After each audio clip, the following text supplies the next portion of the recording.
make an assessment.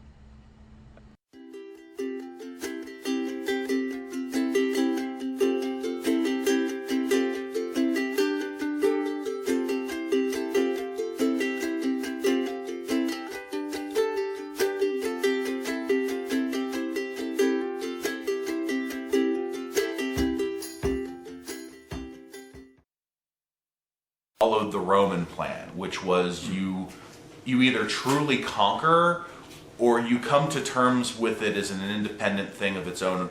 Egypt and Rome.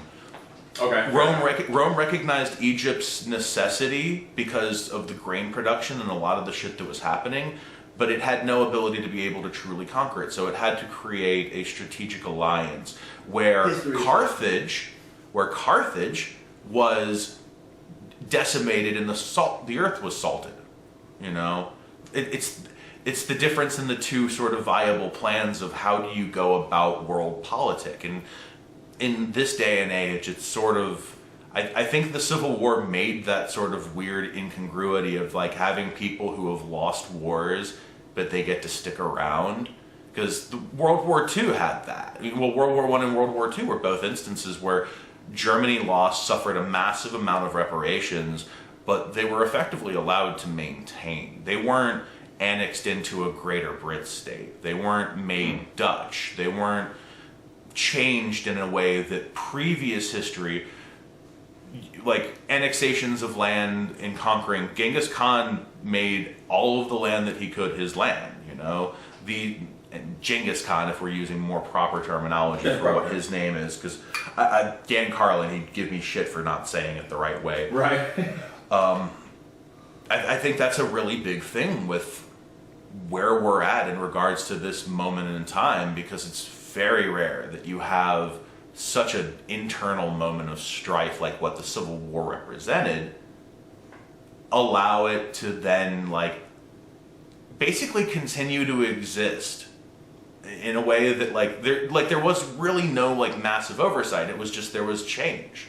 There was a huge amount of, we went into the Industrial Revolution and we redefined how slavery was used and coined in terminology and the kind of tactics that people used to pick people up. Vagrancy laws were introduced as a means to effectively just, oh, you're hanging out and you have no reason to be here. You've got like X number of like hours to get out of town, and if you don't, and you don't have a place to stay, we'll throw you in jail and we'll make you and sell you into some fucking prison camp that is effectively, again, an extension of what the continued slave state was. Which created the fucking economic level of like Shanghaiing people, like people being kidnapped and put on boats, and they're like, "Oh, you're not supposed to be here. Well, you work for me now, bitch." Mm-hmm.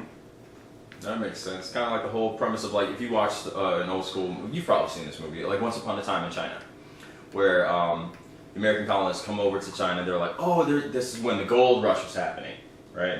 Like, oh, well, we have this, that, and third. You become rich and all this good."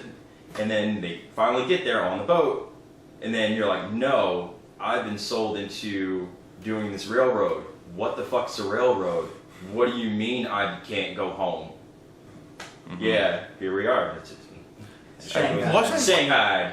By the time they got to America, I think that was like, what, the fourth one of those?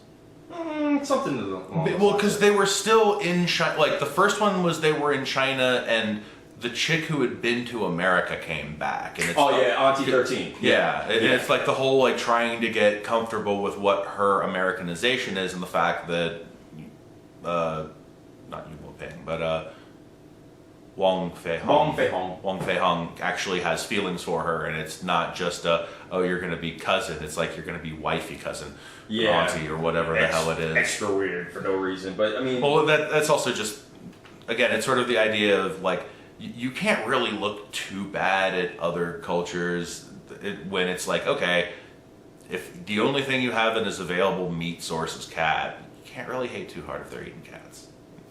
Personally, yeah. You can't judge them. I understand that there's this massive, push towards having a normalized pet population and like seeing them for what they are as animals, and I totally agree to that. But at the same time, it's We don't know in Arctic. There are people in the woods whose primary protein diet is mostly roaches, ants, and other bugs. So, Not to be inappropriate, but it's culture. culture. It's culture. You were a horrible Cultural. person. I'm just kidding. Cultural.